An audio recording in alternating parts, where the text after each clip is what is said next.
আসসালামু আলাইকুম রহমতুল্লাহ। প্রিয় ভাই ও বোনেরা, একটু কল্পনা করুন, আজ আপনি জীবিত, শ্বাস নিচ্ছেন, কথা বলছেন, কিন্তু কয়েক বছর বা কয়েক দিনের মধ্যে আপনাকে এমন এক জায়গায় রাখা হবে যেখান থেকে আর ফিরে আসা যাবে না। সেই জায়গাটার নাম কবর। কবর, যেখানে না থাকবে মোবাইল, না থাকবে পরিবার, না থাকবে টাকা পয়সা, থাকবে শুধু আপনার আমল। আজকের ভিডিওতে আমরা জানব কবরের প্রশ্নের সময় মানুষ কি দেখবে, ফেরেশতা কেমন হবে, মুমিন ও কাফেরের কবর কি এক হবে। ভিডিওটি শেষ পর্যন্ত দেখবেন, কারণ এটা আপনার এবং আমার ভবিষ্যতের কথা। ভিডিওটি শুরু করার আগে আপনারা ইসলামের আলোর চ্যানেলটিকে সাবস্ক্রাইব করে রাখবেন এবং লাইক, কমেন্ট, শেয়ার করবেন। মৃত্যুর পর প্রথম যে দৃশ্য, যখন মানুষ মারা যায়, তার রূহ দেহ থেকে বের হয়ে যায়। আল্লাহ বলেন, প্রত্যেক প্রাণীকেই মৃত্যুর স্বাদ গ্রহণ করতে হবে। সূরা আলে ইমরান আয়াত নং 185। দাফনের পর মানুষ যখন কবরস্থ হয় আর আত্মীয়রা ফিরে যায়, তখন সে তাদের পায়ের শব্দ শুনতে পায়। রাসূল সাল্লাল্লাহু আলাইহি ওয়াসাল্লাম হাদিসে ইরশাদ করেন, মৃত মানুষকে যখন কবরে রাখা হয় এবং লোকেরা চলে যায়, তখন সে তাদের জুতার শব্দ শুনতে পায়। সহিহ বুখারী, সহিহ মুসলিম। এটাই কবর জীবনের শুরু। কবরের প্রশ্নের জন্য আগমনকারী ফেরেশতা। এরপর হঠাৎ করে কবরের ভিতরে আসে দুইজন ভয়ঙ্কর ফেরেশতা। তাদের নাম মুনকার ও নাকির। হাদিসে এসেছে, তারা হবে কালো বর্ণের, নীল চোখের, ভয়ঙ্কর চেহারা। মুসনাদে আহমদ। তারা মৃতকে বসিয়ে দেবে এবং শুরু হবে সেই ভয়ঙ্কর পরীক্ষা, কবরের প্রশ্ন। ফেরেশতারা তিনটি প্রশ্ন করবে। 1 নম্বর প্রশ্ন, মান রব্বুকা, তোমার রব কে?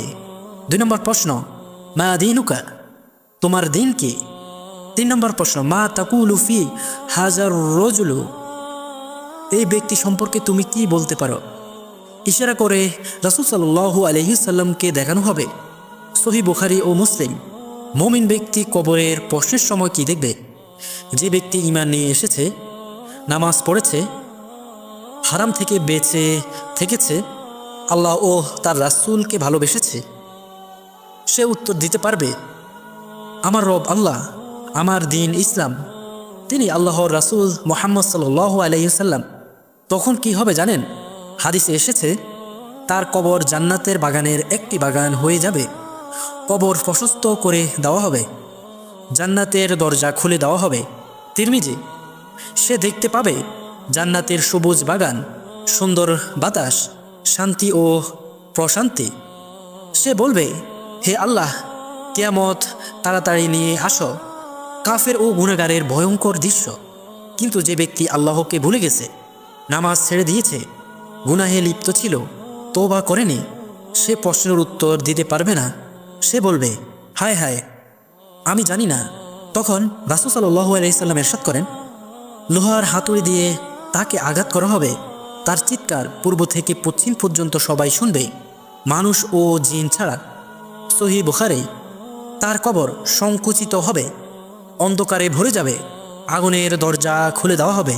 এটাই হবে কবরের আযাব। আল্লাহ তাআলা পবিত্র কোরআনে ইরশাদ করেন, তাদের সামনে থাকবে বারজাখ, কিয়ামত পর্যন্ত। সূরা মুমিনুন আয়াত নং 100। প্রিয় ভাই ও বোনেরা, কবরের প্রশ্ন কিন্তু কাউকে ছাড় দেবে না, না ধনী, না গরিব, না বিখ্যাত, না অবিখ্যাত। আজ যদি আমরা প্রস্তুতি না নিই, কাল সেই প্রশ্নের উত্তর দিতে পারবো না। তাই এখন নামাজ ঠিক করুন, হারাম ছেড়ে দিন, তওবাহ করুন, আল্লাহর পথে ফিরে আসুন। হে আল্লাহ, আমাদের কবরকে জান্নাতের বাগান বানিয়ে দিন, মুনকার নাকিরের প্রশ্ন সহজ করে দিন, কবরের আযাব থেকে আমাদের হেফাজত করুন, আমিন। আপনি কি প্রস্তুত কবরের প্রশ্নের জন্য? কমেন্টে লিখে জানান। আল্লাহ হাফেজ।